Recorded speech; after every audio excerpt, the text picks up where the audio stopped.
শুনুন, বাংলাদেশ ক্রিকেটে আজ সারাদিনে যা যা হলো তার প্রেক্ষিতে আমি দুইটা কথা বলতে চাই।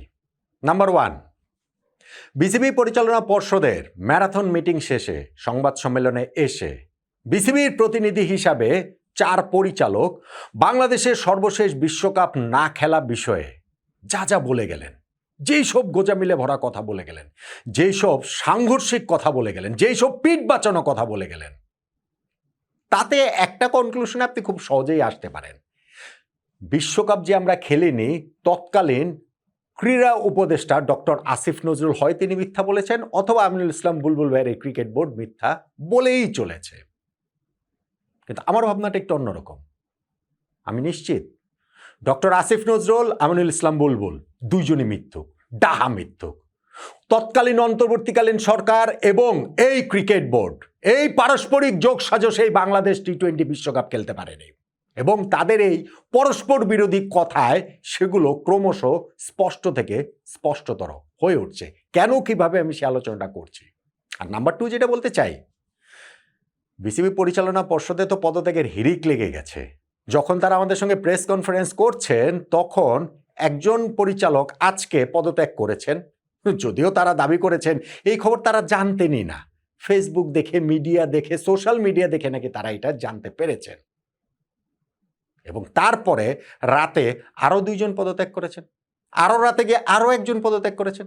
আজকে বিসিবি পরিচালকদের মধ্যে 4 জন পদত্যাগ করেছেন, 4 উইকেট পড়ে গিয়েছে। আগে আরও 3 জন পদত্যাগ করেছিলেন, 3 উইকেট পড়ে গিয়েছিল, 7 উইকেট পড়ে গেছে 25 জনের পরিচালনা পর্ষদে।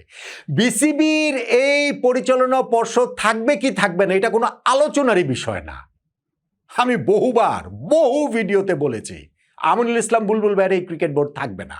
আমি স্পষ্টত টাইমলাইন দিয়ে বলেছি 4 বছরের জন্য তারা নির্বাচিত হয়েছে। 12ই ফেব্রুয়ারি নির্বাচনের পর্যন্ত 4 মাস সময় তারা কাটিয়েছে। এরপরের 4 মাস তারা থাকতে পারবে না। এরপরে এখনো 2 মাসও কাটেনি। দেখে না কতদিন তারা থাকতে পারবেন না, এবং সেইটা আসলে ম্যাটার অফ টাইম, যে কোনো মুহূর্তে ঘটে যাবে। এই বাংলাদেশ ক্রিকেট বোর্ড থাকছে না। কিন্তু আমি আলোচনা সেটা না, আমার আলোচনা হচ্ছে চলে যাওয়াটাই তাদের দায়মুক্তি না, পদত্যাগও দায়মুক্তি না। বাংলাদেশ টি-20 বিশ্বকাপ কি কারণে খেলতে পারেনি, কাদের কারণে খেলতে পারেনি, কোন ক্রিকেট কালপ্রিটদের কারণে খেলতে পারেনি, তাদের কোনো ক্ষমা নাই। নেক্সট ক্রিকেট বোর্ড যারাই আসবে তারাও যদি এটা তদন্ত না করে, এখন যিনি ক্রীড়া প্রতিমন্ত্রী আছেন আমিনুল হক ঘোষণা দিয়েছেন তিনি তদন্ত কমিটি করবেন, বের করবেন যে কেন, কাদের কারণে আমরা টি-20 বিশ্বকাপ খেলতে পারিনি। এইটা যতদিন না সমাধান হচ্ছে আমি লেগে আছি, চীনা জোকের মতোই লেগে আছি, এবং এই সত্যটা জাতির সামনে স্পষ্ট করতেই হবে। বাংলাদেশের এই ক্রিকেট কালপ্রিটদের, যারা ভালো মানুষের মুখোশ পরে আমাদের সামনে ঘুরে বেড়ান, তাদের মুখোশটা উন্মোচন করতেই হবে। পদত্যাগ করে অথবা তাদেরকে যদি ঘাড় ধাক্কা দিয়েও বের করে দেয়, সেইটাতেও যথেষ্ট আমার কাছে মনে হবে না। ভবিষ্যতে যেন কেউ আমাদের ক্রিকেট আবেগ নিয়ে খেলতে না পারে, সেই জন্য এই টি-20 বিশ্বকাপ আমরা কেন খেলতে পারিনি সেইটার প্রপার তদন্ত করে প্রপার কালপ্রিটদের সামনে আনতে হবে, শাস্তি দিতে হবে। দেখেন, ওই সময় যে আমি একটা সহজ কথা বলি, সত্য জিনিসটা কিন্তু একটা ধ্রুবক ব্যাপার। এইটা কিন্তু সময়ে সময়ে চেঞ্জ হবে না। আমরা টি-20 বিশ্বকাপটা ওই সময় কেন খেলতে পারিনি সেটা কিন্তু একটা সত্য। এই সত্য যদি সময়ের সঙ্গে সঙ্গে চেঞ্জ হয় তাহলে কিন্তু সমস্যা রয়েছে। তখন যে আমরা টি-20 বিশ্বকাপ খেলতে পারিনি, ধরেন ক্রীড়া উপদেষ্টা ছিলেন ডক্টর আসিফ নজরুল, তিনি প্রথমত ক্রিকেটারদের সঙ্গে মিটিং ফিটিং করে বেরিয়ে এসে, ক্রিকেট বোর্ডও ছিল, তিনি বললেন যে এটা সরকারের সিদ্ধান্ত, আমরা ভারতে তাদেরকে খেলতে দিব না, এটা হচ্ছে গিয়ে আমরা ক্রিকেটারদের আজকে জানিয়েছে এই সেই। পরবর্তীতে তিনি আবার জানালেন, ফেসবুকে স্ট্যাটাস দিয়ে তিনি বললেন যে না, এটা কিসের আমাদের সিদ্ধান্ত, এটা তো ক্রিকেট বোর্ডের সিদ্ধান্ত আর ক্রিকেটারদের সিদ্ধান্ত। পরবর্তীতে আবার সেটা ক্ল্যারিফাই করেছে, না সরকারের সিদ্ধান্ত, কিন্তু ক্রিকেট বোর্ড আর ক্রিকেটাররা যদি এটা না মেনে নিত তাহলে আমাদের পক্ষে সেই সিদ্ধান্ত বাস্তবায়ন করাটা সম্ভব হতো না। এক এক সময় এক এক কথা বলেন কেন ডক্টর আসিফ নজরুল? সত্য কি এক এক সময় এক একটা হয়? এক এক সময় কি সত্যটা পাল্টে যায়? তার মানে তিনি মিথ্যুক, তার মানে তিনি ভণ্ড, তার মানে তিনি প্রতারক। এবার আসেন বাংলাদেশ ক্রিকেট বোর্ডে। আমাদের ক্রিকেট বোর্ড আমল ইসলাম বুলবুল ভাইয়ের ক্রিকেট বোর্ড, যেই ক্রিকেট বোর্ডের উপরে আমাদের বিরাট আশা, যেই ক্রিকেট বোর্ডে আমাদের প্রথম বিশ্বকাপ ক্যাপ্টেন বুলবুল ভাই হচ্ছে গিয়ে প্রেসিডেন্ট, যেই ক্রিকেট বোর্ডে আমাদের ফরবার ক্যাপ্টেন ফারুক ভাই, পাইলট ভাইরা রয়েছেন, আমাদের ক্রিকেট কিংবদন্তি আব্দুর রাজ্জাক রাজ রয়েছেন, আমাদের হচ্ছে গিয়ে ক্রিকেট গুরু অনেকের কাছে নাজমুল আবেদিন ফাহিম ভাই রয়েছেন, আমাদের এইখানে হচ্ছে গিয়ে ঝানু ক্রিকেট সংগঠক মিঠু ভাইরাও রয়েছেন। সেই ক্রিকেট বোর্ড কি করেছে?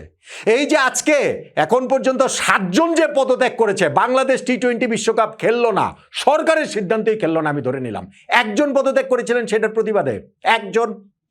কেন করেন নাই? এখন এসে তারা বড় বড় কথা বলেন, প্রেস কনফারেন্সে বলেন যে না আমরা সব পরিচালকরা চেয়েছিলাম যে বাংলাদেশ বিশ্বকাপ খেলুক। কি চেয়েছিলেন আপনারা?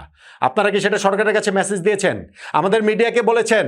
আপনারা কি এই জিনিস ক্লিয়ারলি এবং লাউডলি আজকে প্রেস কনফারেন্সও বলতে পেরেছেন? আমি নিজে 5 বার প্রশ্ন করেও ক্লিয়ার উত্তর পাইনি যে আপনারা আসলে কি চেয়েছেন। বাংলাদেশ টি-20 বিশ্বকাপ খেলুক মানে কি? আমরা ইভেন ভারতে গিয়েও যদি আমাদের খেলতে হয়, সেই খেলতে কি আপনারা চেয়েছেন? আমাদের ক্রিকেটাররা তো চেয়েছেন। আপনারা কি চেয়েছেন কিনা? ক্লিয়ার উত্তর দেয় না, ক্লিয়ার উত্তর দিতে পারে না। না না সরকারের কাছ থেকে তো জিও নিতে হবে, না সরকার তো আমাদের না বললে আমরা কিভাবে চাই, এটা তো সরকারের সিদ্ধান্ত, এই সব ইতং বিতং কথা বলে। আমি বললাম তো, আমি নিজেই 5 বার প্রশ্ন করেছি এইটা নিয়ে, ক্লিয়ার উত্তর দেন না। সরকারের কোর্টে এখন বল চাপিয়ে দেন, এখন বলেন যে না আমরা চেয়েছিলাম, তখনকার সরকার চায়নি। তখন বলেন নাই কেন? সত্য কি সময় সময় চেঞ্জ হয়? আমি একদম ক্লিয়ারলি এই প্রশ্নটাও করেছি যে আপনারা এখন বলছেন যে তামিম ইকবালের যে কথাটা, আপনাদের একজন বোর্ড পরিচালক নাজমুল ইসলাম ওই সময় তামিমকে ভারতীয় দালাল ট্যাগ দিয়েছেন এই বিশ্বকাপে খেলা না খেলা বিষয়ে, অথচ তামিমের যেই বক্তব্যের প্রেক্ষিতে এই ট্যাগটা দেওয়া হয়েছে, তিনি ফেসবুকে স্ট্যাটাস দিয়েছেন নাজমুল ইসলাম, তামিম ওই 12 মিনিটের বক্তব্যে ভারত শব্দটাই উচ্চারণ করেন নাই। কিন্তু আপনারা বাংলাদেশ ক্রিকেট বোর্ডে নাজমুল ইসলামের ওই বক্তব্যকে শুধু সমর্থন করেন নাই, আপনারা শুধু এন্ডোর্স করেন নাই, আপনারা সেলিব্রেটও করেছেন। কিভাবে সেলিব্রেট করেছেন? কেননা নাজমুল ইসলাম পরবর্তীতে ক্রিকেটারদের নিয়ে আরো বাজে কথা বলেছেন যে তারা ক্রিকেটারদের কাছ থেকে কোটি কোটি টাকা যে ব্যয় করে, ক্রিকেটাররা তো বিশ্বমঞ্চে সাফল্য এনে দিতে পারে না, ফলে কি সেই টাকা ফেরত চায় কিনা? তা তো আর চায় না। এর প্রেক্ষিতে ক্রিকেটাররা বিপিএল খেলা একদিন বন্ধ করে পর্যন্ত দিয়েছেন, কিন্তু নাজমুল ইসলামকে তো শপথে আপনারা ঠিকই রেখে দিয়েছেন, সরাতে তো পারেন নাই। এবং আজকে এই প্রেস কনফারেন্সে এসে বিসিবি পরিচালকরা বললেন যে নানান ঘটনার প্রেক্ষিতে তাকে আবার রিইনস্টেট করতে হয়েছে। নানান ঘটনার প্রেক্ষিতে মানে? আবারও আমি প্রশ্ন করেছিলাম যে আপনারা কি বাধ্য হয়েছেন নাজমুল ইসলামকে এইখানটাতে রাখতে? নাজমুল ইসলামকে বাদ দেবার মতো সাহস কি এই ক্রিকেট বোর্ডে ছিল? উত্তর দেন না, উত্তর দিতে পারেন না।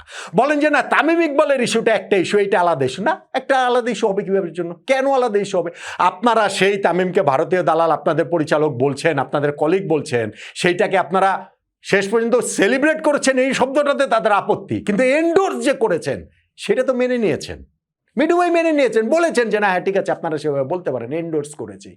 এন্ডোর্স করেছেন মানে এটা কি? মানে তামিমকে ভারতীয় দালাল বলছেন, এটা আপনারা অনুমোদন দেন বোর্ড, আপনারা সেটা আসলে মেনে নেন।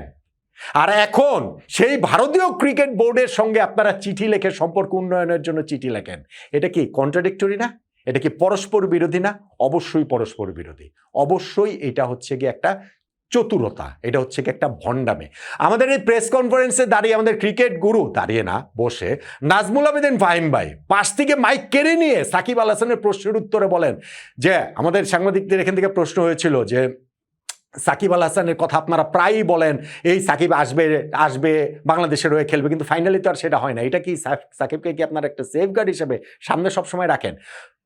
অন্য প্রশ্নের উত্তরে ফাহিম ভাইয়ের মুখ শুকিয়ে যায়, উত্তর দিতে পারেন না। এবার কেড়ে নিয়ে বলছে আমি উত্তর দিই, আমি উত্তর দিই। উত্তরটা কি? এই দেখেন সাকিবের কথা কিন্তু আমরা বলি নাই, আপনারা বলেছেন। তখন আমি তাকে বলেছি ফাহিম ভাই আপনারা এই কথা যদি এখন বলেন, তাহলে যেই দিন বাংলাদেশ বিশ্বকাপ থেকে অফিসিয়ালি আউট হয়ে গেল যে আমরা খেললাম না, সেই দিন আপনারা এসে প্রেস কনফারেন্সে বলেছেন সাকিবকে আমরা আবার নিতে চাই, আমরা আবার খেলাবো। ওই দিন তো আমরা প্রশ্ন করি নাই, ওই দিন আপনারা যেচে পড়ে কেন বলেছেন? স্টানবাজির জন্য? কোনো উত্তর নাই। সাকিব আল হাসানের জন্য কি কি করেছেন আপনারা এই সময়ের মধ্যে সাকিবকে খেলানোর বিষয়ে? মন্ত্রণালয়ে মানে কোন ফাইল চালাচালি করে কতদূর আপনারা এগিয়ে নিয়ে গিয়েছেন? ওই যে আসিফ আকবরের কেক কাটার বাইরে আর কি করেছেন? আসিফ আকবর নাকি এই কাজটা অনেক দূর এগিয়ে নিয়ে গেছে, কত দূর এগিয়ে নিয়ে গিয়েছে, কি কাজটা আসলে করেছে? এখন ডক্টর আসিফ নজরুলের ওই কথাতে তারা বলছেন, ওই যে আরেকজন ছিলেন বাবু ভাই মিডিয়া কমিটির নতুন চেয়ারম্যান হয়েছেন, তিনি বলছিলেন যে না আমাদের ওই যে ক্রিকেট বোর্ডের যারা ছিলেন তারাই মানে আমরা বিশ্বকাপ খেলতে চেয়েছি, আমাদের সেই অবস্থান ছিল। স্পষ্ট করে কোনো কিছু বলেন না। কোনো ক্লিয়ার কোনো অ্যান্সার দেন না। মনে হয় যেন আমাদের একটা বুঝিয়ে দিলে আমরা বুঝে যাব, এবং সেই বাবু ভাই আবার আমাদেরকে প্রেস কনফারেন্সে কি বলা যাবে কি বলা যাবে না সেইটাও আসলে শিখিয়ে দেন, যে না এটা তো আসলে পুরনো হয়ে গেছে, এটা নিয়ে প্রশ্ন করার কিছু নাই। আরে ভাই, উত্তর না দিলে আপনি উত্তর দিবেন না, প্রশ্ন কি করবো না করবো সেটা তো আমাদের ব্যাপার, সাংবাদিকদের ব্যাপার। আপনার উত্তর দিতে না হলে উত্তর দিবেন না। বাংলাদেশ বিশ্বকাপ কেন খেলে নাই এইটা আপনাদের কাছে রিলেভেন্ট লাগতে পারে, কারণ আপনারা দোষী, আপনারা দায়ী। কিন্তু বাংলাদেশ কেন খেলে না এটা আজকে থেকে 50 বছর পর, 100 বছর পরও রিলেভেন্ট থাকবে। কাদের কারণে, কোন কারণে আমরা টি-20 বিশ্বকাপ খেলতে পারিনি। এখন ডক্টর আসিফ নজরুলের উপরে দোষ চাপিয়ে দেওয়াটা খুব সহজ। আমি তো বলছি তিনি সাধু না, তিনিও মিথ্যুক, তিনিও ভণ্ড, কিন্তু আপনারও মিথ্যুক, আপনারও ভণ্ড। এই ক্রিকেট বোর্ডে যারা আছেন সব মিথ্যুক, সব ভণ্ড। একজন ওই সময় গাছ দেখিয়ে পদত্যাগ করেন নাই, একজনও করেন নাই। এবং এখন এসে আপনারা এরোর দিকে বল ঠেলে দিচ্ছেন, এদিকে ওদিকে নিজেদেরকে পিঠ বাঁচানোর জন্য এগুলো করছেন। মানুষ কি এত বোকা? মানুষ কি কোনো কিছুই বোঝে না? মানুষকে আপনারা এগুলা বলবেন এবং মানুষ এগুলা সুন্দর করে গিলে খেয়ে ফেলবে যে না না না, আমাদের ক্রিকেট বোর্ড তো কত চেষ্টা করেছিল। ক্রিকেট বোর্ডের এত চেষ্টা ছিল, একজন পরিচালক প্রতিবাদে পদত্যাগ করেন নাই কেন? যে বাংলাদেশ টি-20 বিশ্বকাপ খেলতে গেল না, আমি পদত্যাগ করলাম, সেটা তো একজন করেন নাই। এখন তাহলে এত বড় বড় কথা কি কারণে বলেন? কোন গাছ থেকে আপনারা এগুলা বলেন? আপনারা থাকবেন না। এই যে বললাম তো, আজকে 4 উইকেট পড়ে গেছে, তো আগে 3 উইকেট 7 উইকেট পড়ে গেছে। ক্রিকেট বোর্ড যে কোনো দিন না, এখন বেসিক্যালি যে কোনো মুহূর্তে ভেঙে যাওয়ার মতো অবস্থা। কিন্তু সেটা নট গুড এনাফ। কেন বাংলাদেশ টি-20 বিশ্বকাপ খেলতে পারে নাই? যতদিন না, যতক্ষণ পর্যন্ত না সেই প্রপার তদন্ত হয়ে এই জিনিস সামনে আসছে, ততদিন কোনো ছাড়াছাড়ি নেই। এইটা আমাদের জানতেই হবে, এইটা বাংলাদেশের ক্রিকেট প্রেমী মানুষের জানতেই হবে যে এই রকম দ্বিমুখী সাপের মতো আচরণ আপনারা করবেন, এক এক সময় এক এক কথা আপনারা বলবেন। সরকার বদলে গেলে আপনাদের কথার সুরও বদলে যাবে। যদি ওই সরকার না থেকে এখনকার সরকার থাকতো, তাহলে কি আমরা বিশ্বকাপ খেলতাম কি খেলতাম না, ওই প্রশ্নের উত্তরও দিতে পারেন না আপনারা হচ্ছে গিয়ে বলেন আমতা আমতা করে যে আমরা ভেবেছিলাম না ওই ভারত সরি বলবে, অন্য কোনো কিছু করে আমাদের একটা খেলা টেলা হবে, এগুলো বলে পার পাবেন না। এই বোর্ড শেষ, এই বোর্ড ভেঙে গেছে, এটা আজকের ঘটনা না। 12ই ফেব্রুয়ারি নির্বাচনে, জাতীয় নির্বাচনের রেজাল্টের পর থেকে এই বোর্ড ভেঙে গেছে, আমি অনেকবার বলেছি। এখন সেটা শুধুমাত্র সময়ের অপেক্ষা। আমি 4 মাস টাইম দিয়েছিলাম, তো 2 মাস এখনো হয় নাই। দেখেন না বোর্ডটা থাকছে কি থাকছে না, এই বোর্ড থাকছে না, কিন্তু না থাকাটাই সমাধান না। আমিনুল ইসলাম বুলবুল ভাই সহ এই ক্রিকেট বোর্ডে যতজন পরিচালক ছিলেন প্রত্যেককে কাঠগড়ায় দাঁড় করাতে হবে, এবং তাদের মধ্যে যদি কেউ রাজসাক্ষী হতে চান, মোস্ট ওয়েলকাম। বোর্ডের কোন অংশ থেকে কারা আসলে বাংলাদেশকে বিশ্বকাপ না খেলার এই ইন্ধন দিয়েছে, সরকারের সঙ্গে তাল মিলিয়েছে, সায় দিয়েছে, একসঙ্গে হয়ে লাফিয়েছে? কোন সরকারের সিদ্ধান্ত ক্রিকেট বোর্ড মেনে নিয়েছে আমি মানতে রাজি না। সরকার এবং ক্রিকেট বোর্ডের অন্তত পক্ষে আমিনুল ইসলাম বুলবুলের নেতৃত্বে এক সবচেয়ে প্রভাবশালী অংশটা, অন্তত পক্ষে সেই অংশটা, আমি বাকিদেরকে ছাড়ও যদি দেই, তারা মিলে এই সিদ্ধান্ত নিয়েছে, বাংলাদেশকে বিশ্বকাপ খেলতে দেয়নি। ওই ক্রিকেট কালপ্রিটদের কোনো ক্ষমা নাই, ক্রিকেট বোর্ড ভেঙে গেলেও ক্ষমা নাই। এই ক্রিকেট বোর্ডে যারা রয়েছেন, যারা বাংলাদেশকে বিশ্বকাপে খেলতে দেন নাই, তারা ভণ্ড, মিথ্যুক, প্রতারক। আমাদের এই বাংলাদেশের ক্রিকেট প্রেমী জনগণের সামনে তাদের মুখোশ উন্মোচন করতেই হবে, এর কোনো বিকল্প নেই।